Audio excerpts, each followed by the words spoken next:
Queridas amigas, queridos amigos, que Jesus nos envolva na sua paz e na sua luz. Nós vamos fazer uma prece inicial para nos concentrar e comungar com Deus nesse momento, antes de iniciarmos a nossa apresentação. Fechemos os nossos olhos tranquilos, confiantes, agradecidos a Deus pela oportunidade de estarmos aqui reunidos em seu nome. E agradecer também suas bênçãos luminosas na direção de todos nós, que confortam o nosso íntimo e nos fornecem ânimo para prosseguir a caminhada, enfrentando as dificuldades que nós mesmos, na maioria das vezes, criamos. Auxilia, Senhor, para que sejamos melhores a cada dia, trabalhando em Teu nome, em prol do bem. Sê conosco, hoje e sempre, que assim seja.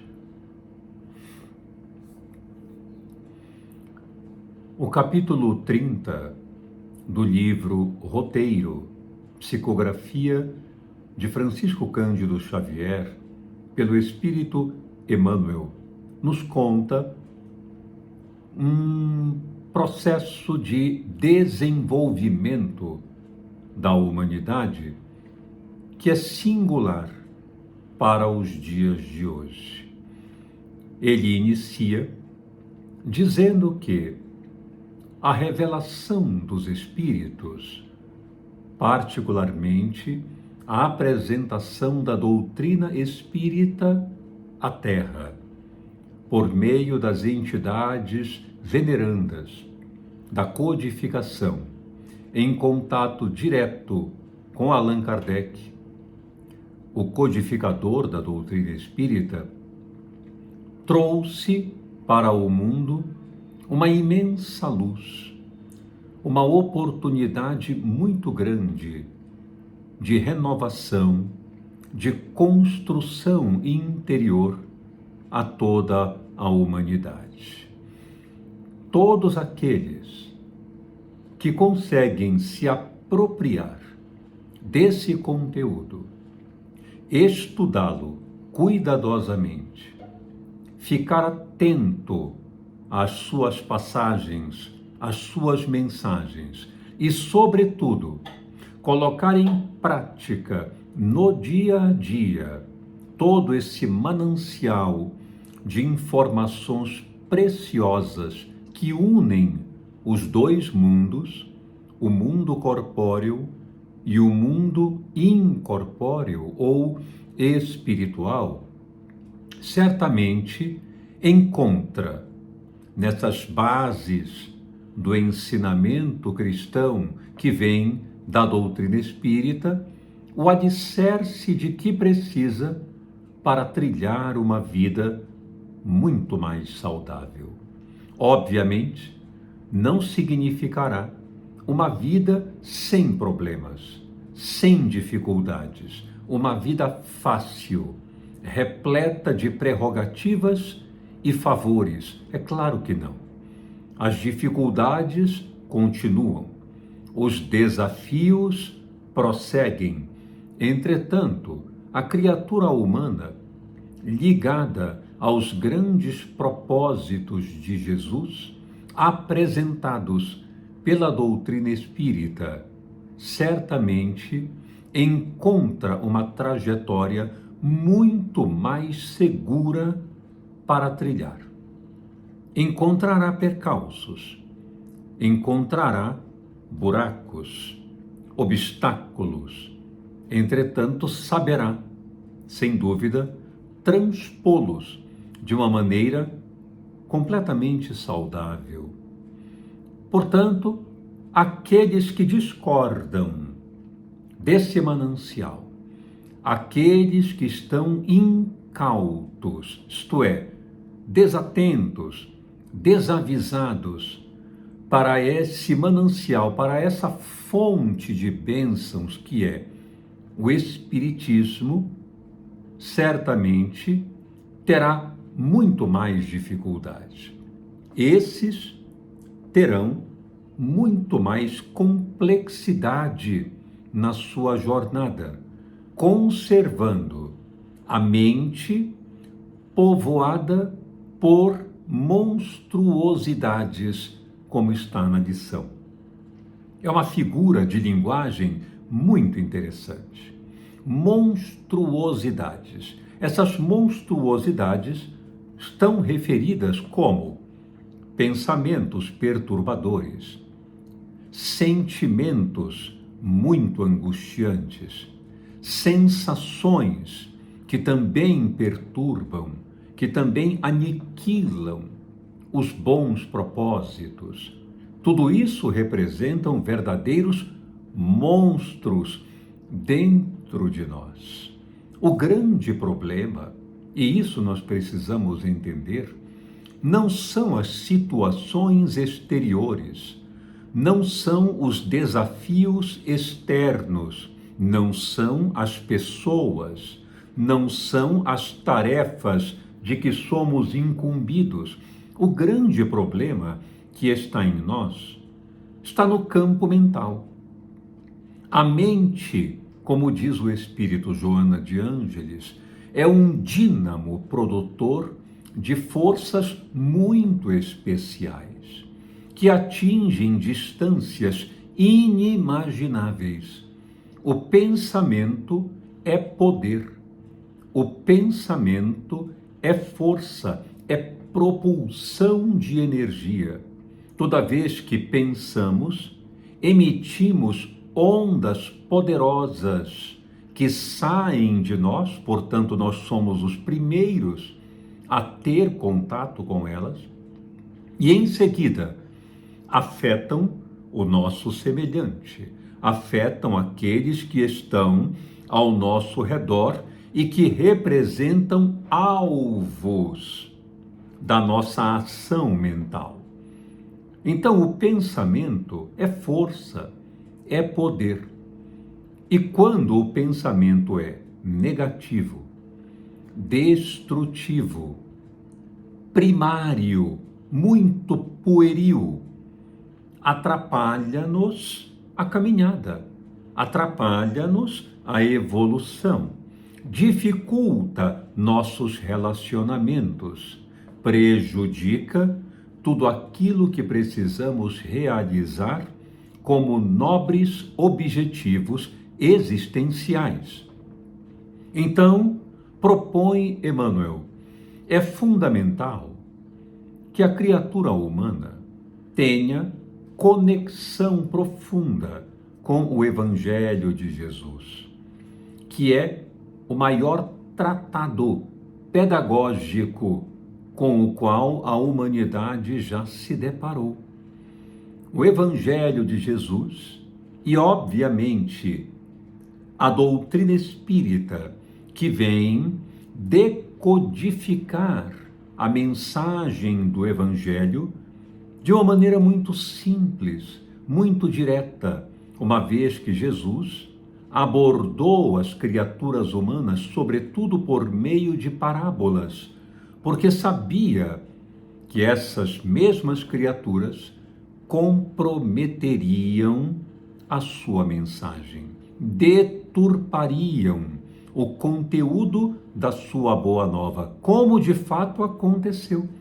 E até hoje, de certa forma, ainda acontece.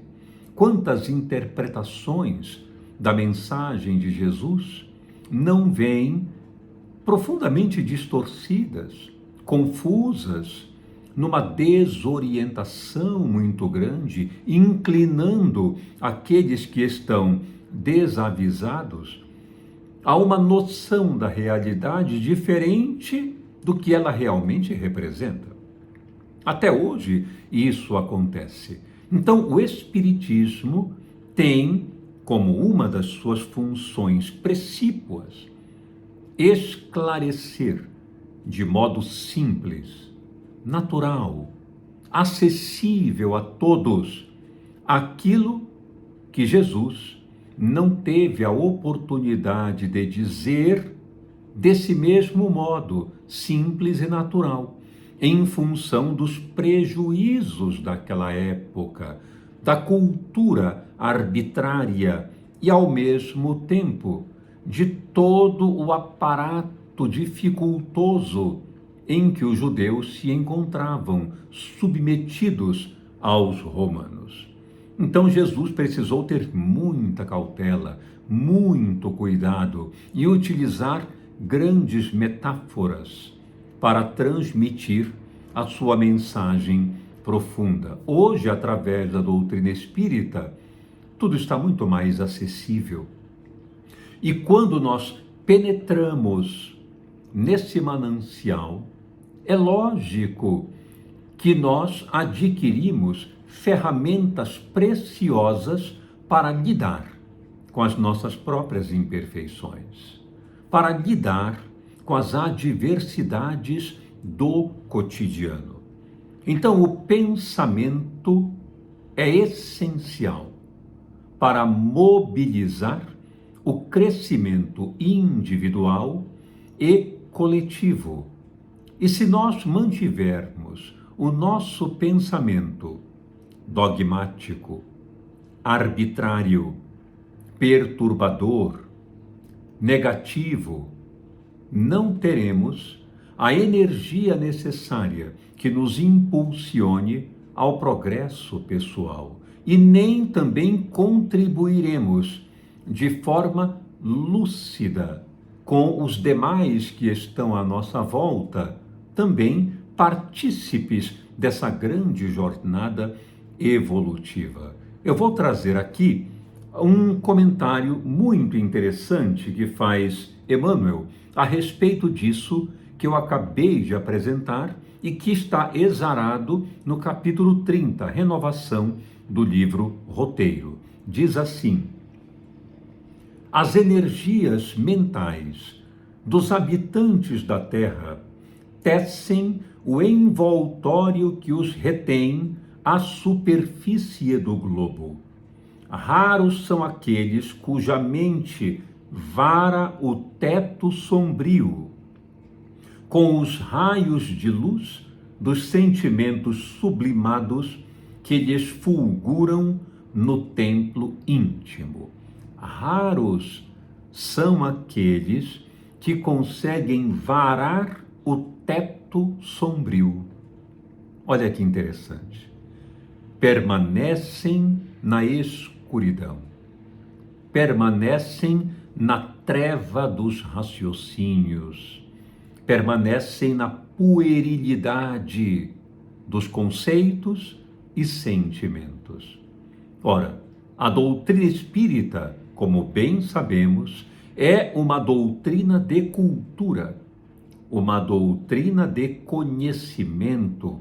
Ela melhora a nossa condição cultural, ela aprimora o nosso conhecimento, nos proporciona certo grau de sabedoria. Não é simplesmente uma doutrina consoladora. Embora seja consoladora, é também educadora, instrutora, fornecedora de conhecimento, fornecedora de cultura, de aprimoramento intelectual. Portanto, isso nos ajuda a transitar no planeta, de forma a colaborar de uma maneira muito mais adequada com a nossa comunidade, no ambiente em que nós nos encontramos. E aqui ele também prossegue, veja que interessante. Com a demonstração da sobrevivência da alma além túmulo, porém, a consciência humana adquire domínio sobre as trevas do instinto, controlando a corrente dos desejos e dos impulsos, soerguendo as aspirações da criatura para níveis mais altos. Isso é fantástico. Ele quer dizer que, quando nós penetramos no conhecimento da realidade da imortalidade da alma, da sobrevivência do espírito ao decesso corporal, quando temos conhecimento de que prosseguimos evoluindo, crescendo cada vez mais para frente e para cima, quando temos essa certeza, e a doutrina espírita nos mostra isso claramente, ora, isso é motivo de entusiasmo, de esperança, de alegria. E isso faz com que nós, seres humanos, abramos a nossa mente para uma nova perspectiva. Abramos o nosso raciocínio para um direcionamento muito mais produtivo e sadio, fazendo com que desenvolvamos a nós mesmos de forma mais veloz e totalmente centrada em objetivos nobres, sólidos, ao mesmo tempo contribuindo com a humanidade, na figura da comunidade que está ali perto de nós, impulsionando outros seres, elevando as criaturas junto conosco para um grande propósito que é a conexão com a vontade de Deus, com as suas metas, com os seus objetivos primordiais. É isso que precisamos fazer. É para isso que precisamos acordar. Acompanhemos um pouco mais a lição sobre o que ela diz a respeito do campo mental e do progresso espiritual. Quem acorda converte-se num ponto de luz no cerro denso da humanidade, passando a produzir fluidos ou forças de regeneração e redenção, iluminando o plano mental da Terra para a conquista da vida cósmica no grande futuro. Quem acorda para essa realidade? Quem acorda para o mundo que o aguarda, que é a verdadeira pátria? Quem acorda para os verdadeiros objetivos existenciais a que deve estar atrelado? Quem tem esse despertar torna-se um ponto de luz no ambiente escuro da humanidade ainda tão sofrida. Torna-se um ponto de luz. Que coisa fantástica! Não é isso que nós precisamos fazer? Não é isso a que nós precisamos nos dedicar? Tornarmos-nos um ponto de luz no ambiente perturbador do solo humano, sendo alguém que contribui, que participa, que se entrega, que tem otimismo e coragem para impulsionar a si e aos outros na direção do bem, na direção da luz, dando exemplos concretos do que é a fraternidade, o bem-querer, o amor ao próximo, a ternura com o semelhante. Esses exemplos tornam-se pequenos lampadários, pequenas luzes que iluminam o caminho das pessoas, que promovem o bem onde quer que estejam, que geram ensinamento, que mostram direções saudáveis onde se encontrem. É isso que nós precisamos ser. Quando nós alcançarmos essa dimensão, dá para imaginar como será o nosso planeta. Um lugar de harmonia, de fraternidade, de bem-querer, iniciando pelos lares, até mesmo em relação aos grandes povos. O bem-querer entre todos, a ajuda mútua, a cooperação solidária. Passaremos a nos ver como irmãos.